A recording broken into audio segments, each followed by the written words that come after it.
Fils et du Saint-Esprit. La paix soit avec vous. Et avec votre esprit.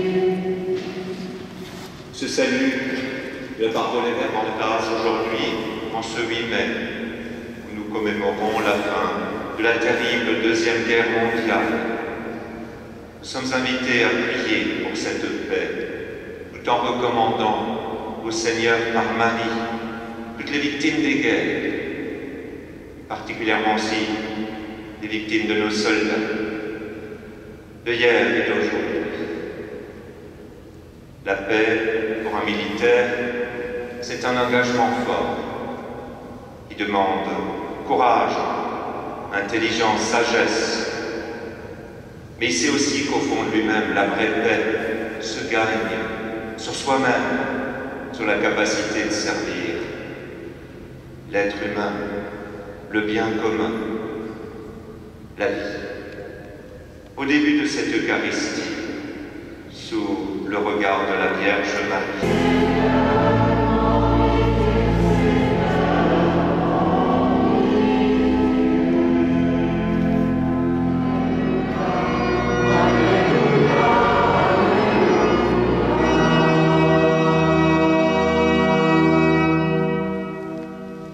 Le Seigneur soit avec vous. Et avec votre esprit. Acclamons la parole de Dieu. Louange à toi, Seigneur. Mais c'est aussi une invitation à œuvrer pour la paix. Plus encore que certaines autres régions, Cambrai et sa région sont invités à être le carrefour de l'Europe. Des communautés qui ont trop longtemps fait la guerre ici sur ce terrain.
Alors c'est vrai qu'assez paradoxalement, la tradition chrétienne, nous avons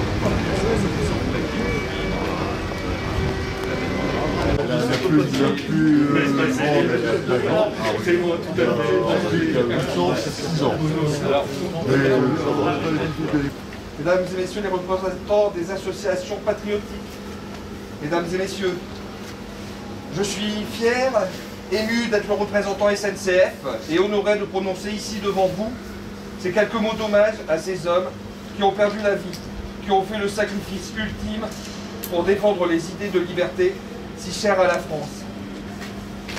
Ces cheminots que nous honorons ici ont fait par leur engagement pour la patrie un acte fort. La gare de Cambrai a été frappée par le bombardement le 17 mai 1940 par l'aviation nazie en raison de l'importance du nœud ferroviaire à l'époque. Mais également le 27 avril 1944, peu avant la libération par l'aviation anglo-américaine. Entre ces deux dates clés, les cheminots cambrésiens ont, à travers le mouvement Résistance Faire, participé à des actes de résistance et de lutte permettant le ralentissement de l'implantation de l'ennemi. Se souvenir de ces moments difficiles et tourmentés, c'est savoir et apprécier la chance qui nous est donnée de vivre dans un monde fait de paix et de fraternité. Et qu'il est du devoir de chacun de continuer à défendre les valeurs de notre République. Nous rendons donc hommage aux 35 cheminots cambrésiens morts pour la France, mais c'est à l'ensemble de nos compatriotes morts pour la nation auxquels nous rendons hommage. Et pour cela, nous allons nous recueillir en respectant une minute de silence après avoir déposé cette gerbe de fleurs.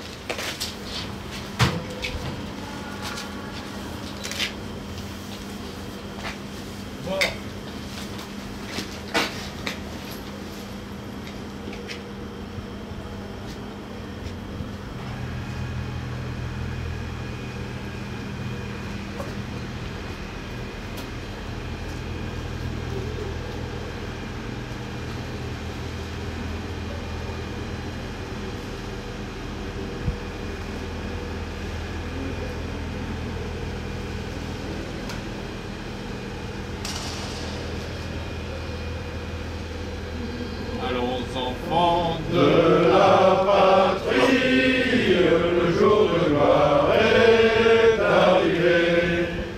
Contre nous de la tyrannie, l'étendard sanglant élevé, l'étendard sanglant élevé. Entendez-vous dans nos campagnes mugir ces féroces soldats. Ils viennent jusque dans nos bras, égorger nos fils et nos compagnes. Aux armes, citoyens, formez nos bataillons. Marchons, marchons, qu'un sang impur abreuve nos sillons.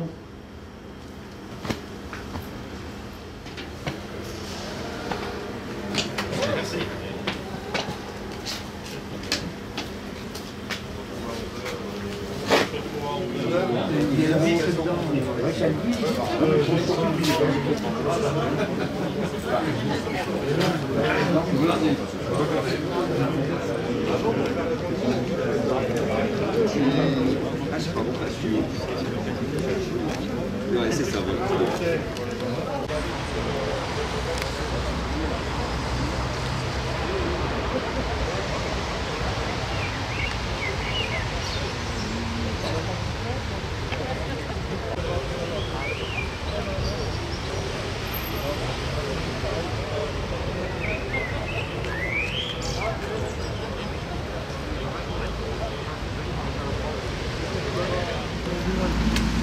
Mesdames, Messieurs, les drapeaux.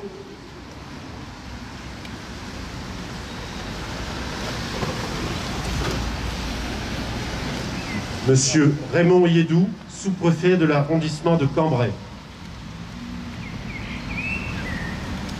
Mesdames et messieurs, je vais vous donner lecture du message de Madame Geneviève Darrieussecq, secrétaire d'État auprès de la ministre des Armées, en charge de la mémoire et des anciens combattants.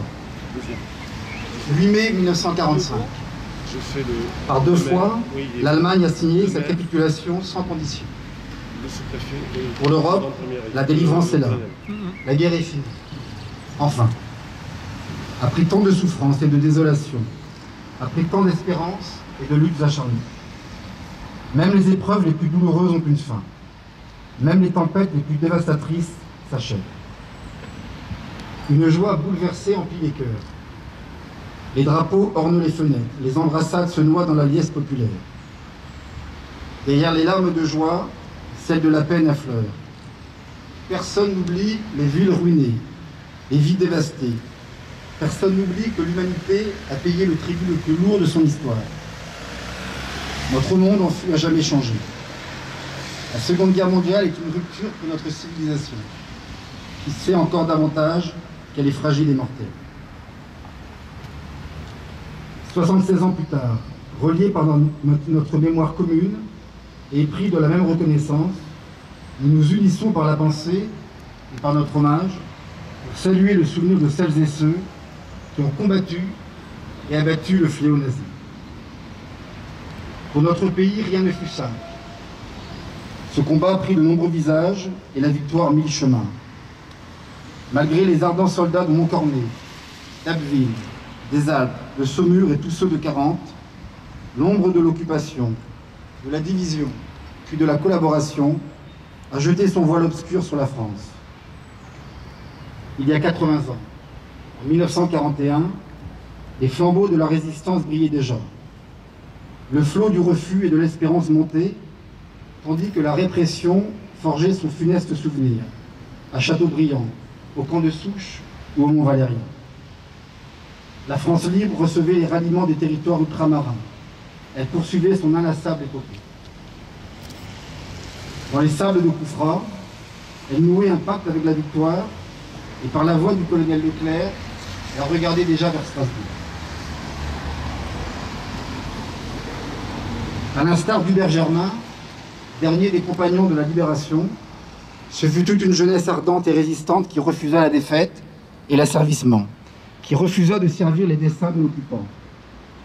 Tous, oui, tous, ils ont permis à la France de s'asseoir à la table des vainqueurs. Cela fut rendu possible par le combat acharné des armées françaises et des armées alliées, par les forces françaises libres, qui jamais ne cessèrent la lutte, par le dévouement des résistants de l'intérieur, par chaque Française et Français qui a refusé l'abaissement de la France et la négation de ses valeurs. Notre gratitude demeure indéfectible. Entendons les mots de Malraux. Je cite: « Un monde sans espoir est irrespirable. » La victoire de 1945 est le succès de l'espérance, et elle est aussi l'aube d'un nouvel effort collectif pour la reconstruction, pour la paix et pour l'Europe. Hier comme aujourd'hui, face aux épreuves et aux crises de temps, la nation française se tient debout, résiliente et espérante. Unie et solidaire, souvenons-nous ensemble, ici, aujourd'hui, de l'adversité surmontée et de la liberté reconquise.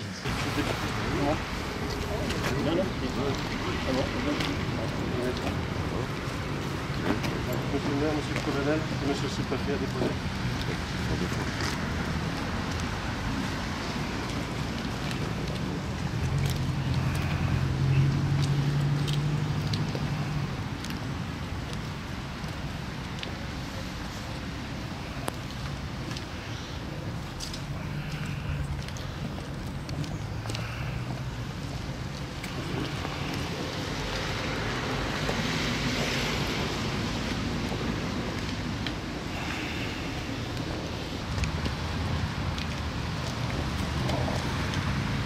Au bord!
Merci.